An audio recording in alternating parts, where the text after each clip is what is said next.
ya langsung kena mental gitu kan. Jadi udah malas lah ngomong gitu kan. Kalau halo, assalamualaikum warahmatullahi wabarakatuh. Akhirnya bisa buat video lagi. Nah, pada kesempatan ini aku mau sharing tentang yang namanya speech delay gitu kan. Salah satu tahapan tumbuh kembang anak yang sangat penting itu adalah kemampuan bicara atau mengucapkan kata-kata gitu kan. Memang benar nih, tahapan tumbuh kembang tiap anak itu beda-beda gitu kan, tidak bisa disamakan. Tapi ada patokan standar. Ketika si anak itu usianya sudah 2 tahun tapi dia belum bisa mengucapkan kata-kata atau belum bisa merangkai kata-kata yang bermakna, perlu diwaspadai. Bisa jadi si kecil mengalami yang namanya speech delay. Nah, apa sih speech delay itu? Nah, speech delay bisa diartikan atau bisa dimaknakan secara sederhana itu keterlambatan bicara bagi si kecil gitu. Nah, apa sih penyebabnya speech delay itu? Nah, penyebab speech delay itu bermacam-macam, mulai dari gangguan pendengaran, kemudian kelainan struktur mulut, kemudian bisa juga sampai kepada gangguan syaraf gitu. Jadi penyebabnya macam-macam. Nah, kemudian apa sih tanda-tanda speech delay itu? Nah, tanda-tanda speech delay secara umum, ini secara umum loh ya. Yang pertama, ketika masih bayi usia 2-3 bulan sampai 6 bulan itu dia nggak ngoceh gitu. Kemudian dia ini nggak merespon ketika namanya dipanggil. Kemudian lagi ketika diajak ngobrol dia menghindari kontak mata gitu. Kemudian yang keempat, kesulitan mengikuti instruksi sederhana gitu. Misal adek tangannya mana ya, coba ibu lihat tangannya gitu. Dia agak kesulitan gitu kan. Kemudian nih ya, tanda-tanda umum yang lainnya adalah jarang mencoba untuk berbicara atau meniru perkataan lawan bicaranya gitu. Jadi pasif gitu kan. Kemudian tanda-tanda yang lain itu belum bisa merangkai 2-3 kata gitu, atau juga belum bisa mengucapkan kata-kata yang bermakna gitu.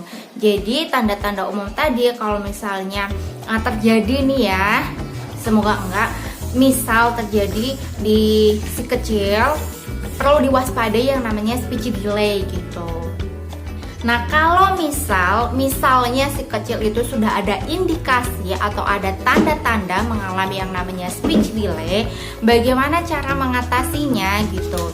Nah, ini aku ada beberapa trik gitu kan, ada beberapa rekomendasi gitu yang bisa dilakukan ketika si kecil itu terindikasi atau menunjukkan gejala-gejala speech delay. Nah, yang pertama adalah sering diajak ngobrol gitu.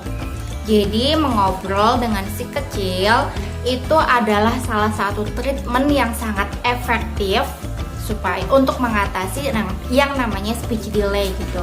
Tapi juga perlu diingat nih, jangan karena si kecil itu terindikasi speech delay baru sering diajak ngobrol.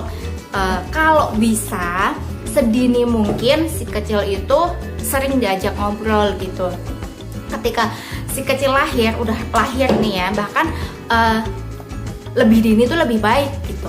Jadi ketika si kecil baru lahir gitu kan, ya udah sering aja diajak ngobrol.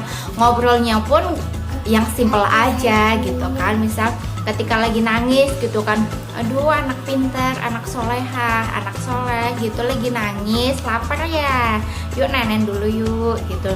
Anak soleha nangis, kenapa nih? Oh pipis, ya udah yuk dibersihkan dulu ya gitu.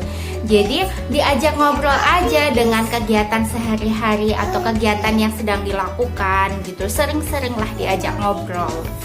Yang kedua, treatment yang bisa dilakukan adalah membacakan cerita bergambar gitu. Jadi sering-seringlah si kecil itu diajak membaca buku, dimana bukunya itu full color, full gambar gitu. Jadi sambil dibacakan gitu kan. Sekarang banyak tuh ya buku anak-anak dengan berbagai macam cerita, kemudian berbagai macam warna, berbagai macam gambar gitu kan. Dengan berbagai macam warna dan gambar itu akan melatih imajinasi si kecil juga gitu.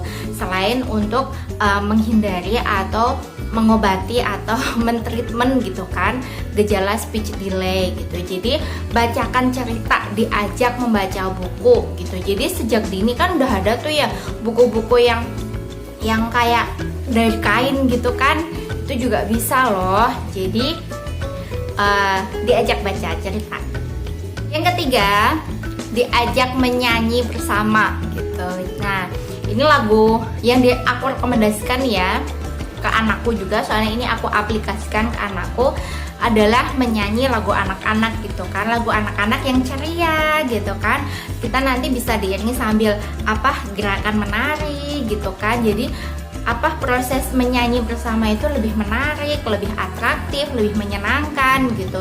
Nah, menyanyi lagu anak-anak itu kan kata-katanya simple ya, misalnya kayak bintang kecil gitu kan, terus misalnya kayak pelangi gitu kan. Jadi lagu misalnya kayak ini naik beca gitu kan. Jadi lagunya itu yang semangat gitu. Jadi sekecil itu juga pelan-pelan karena terbiasa mendengar, jadi dia akan meniru gitu kan. Yang keempat adalah bantu si kecil untuk mengenali nama-nama benda gitu. Misalnya ketika si kecil menginginkan sesuatu, dia cuma menunjuk gitu kan. Nah, tugas kita sebagai parent, sebagai orang tua, sebagai pendamping atau siapapun yang mendampingi si kecil itu sambil diajari, oh misalnya ini lampu, apa tadi namanya lampu gitu. Kemudian oh kalau ini namanya gelas gitu. Jadi sambil ditunjukkan, kalau ini namanya lampu, kalau ini gelas, kalau bobo di kasur gitu. Kemudian kalau mau bobo AC-nya dinyalakan. AC yang mana? Oh yang ini namanya apa tadi? AC gitu. Jadi sambil ditunjukkan, dibantu gitu kan si kecil atas nama-nama benda tadi itu apa saja. Jadi pelan dengan seiringnya berjalannya waktu, si kecil akan paham nih, oh tadi nama-namanya apa saja gitu. Yang kelima adalah berikan pertanyaan pilihan gitu. Jadi contohnya gini, ketika si kecil menginginkan sesuatu, berikan pilihan gitu. Jadi misal gini, setelah selesai mandi, itu kan milih baju ya. Soalnya anakku sekarang lagi tahapnya gitu, dia milih baju sendiri gitu kan. Jadi misal ada baju merah sama baju kuning nih, aku sodorin nih, adek mau baju yang mana gitu kan. Nah, ketika dia nunjuk, suruh diarahkan untuk mengucapkan baju merah apa baju kuning gitu. Nah, nanti seiring berjalannya waktu dia akan bisa kosakatanya bertambah nih, baju merah gitu kan, baju kuning gitu. Jadi pelan-pelan dia akan terbiasa untuk mengucapkan benda apa yang dia inginkan gitu. Yang keenam adalah batasi penggunaan gawai gitu kan. Jadi memang benar zaman sekarang itu udah modern, udah teknologi semakin canggih gitu kan. Ibaratnya anak lahir jebrol aja itu udah pegang gadget sendiri, udah pegang gawai sendiri gitu kan. Nah, tapi alangkah baiknya penggunaan gawai untuk sehari-harinya itu juga dibatasi gitu kan. Jangan sampai 24 jam full dengan gadget. Kemudian orang bisa ditinggal dengan gadget, orang tuanya bisa melakukan hal yang lain gitu. Kalau bisa jangan. Kalaupun misal sekecil itu harus diberikan gadget atau dia minta gadget, dikontrol gitu tontonannya gitu. Misalnya yang bisa merangsang kemampuannya dia, yang edukatif gitu kan. Dan kalau bisa juga jangan ditinggal full, didampingi gitu. Kalau misalnya kayak tadi lagi nonton YouTube nih ya, lagi nyanyi-nyanyi didampingi sambil pendampingnya itu ikut nyanyi, ikut menari, ikut juga joget gitu kan. Jadi nanti lama-kelamaan juga si kecil akan terbiasa dengan menyanyi, menari gitu. Jadi batasi penggunaan gadget, jangan ditinggal dan terus diawasi. Yang ketujuh, ini bisa digunakan kalau misalnya minum itu pakai sedotan gitu. Jadi untuk merangsang saraf-saraf di sekitar area mulut, jika misal ada gangguan saraf gitu kan, jadi bisa diatasi dengan sedotan. Misalnya kayak minum menggunakan sedotan, kemudian meniup, misalnya kayak meniup balon gitu. Jadi untuk merangsang otot-otot di sekitar mulut gitu supaya nggak kaku. Yang kedelapan adalah tanggapi ketika si kecil itu ngobrol gitu.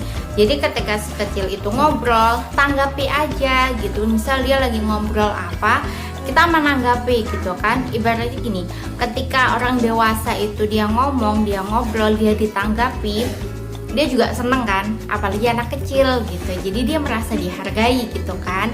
Jadi ketika si kecil ngobrol, jangan langsung dibentak diam gitu, jangan.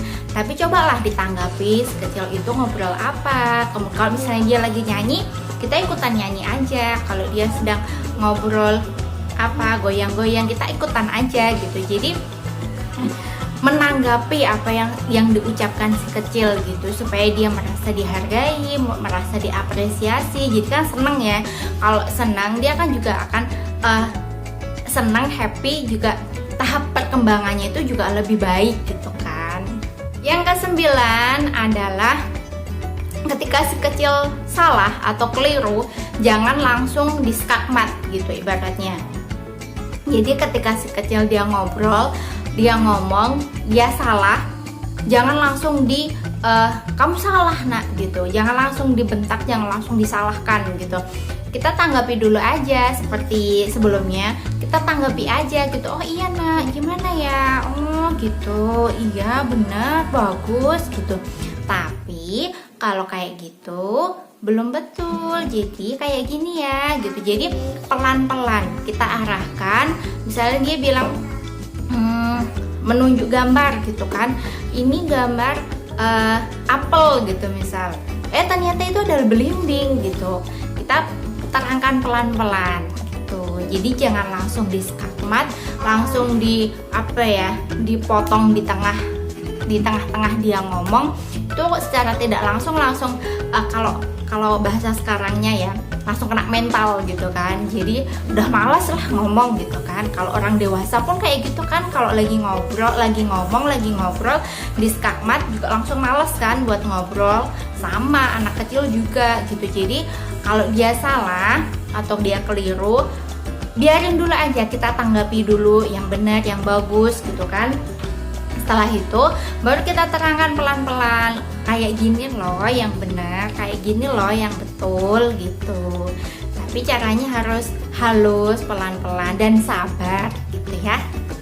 Demikian tadi yang bisa aku sharing sedikit tentang speech delay. Nah, kalau misalnya dari pengertian, dari penyebab, dari tanda-tanda, kemudian dari cara mengatasi, kok belum berhasil apabila anak bunda ada yang seperti itu, ada si kecil ada yang seperti itu, bisa langsung konsultasi ke dokter spesialis anak gitu. Jadi dikonsultasikan, dicari penyebabnya, kemudian supaya bisa mendapatkan treatment yang sesuai gitu. Jadi tetap konsultasikan kepada ahlinya supaya tidak salah langkah gitu ya.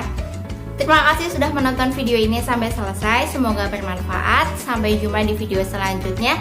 Bye bye. Wassalamualaikum warahmatullahi wabarakatuh.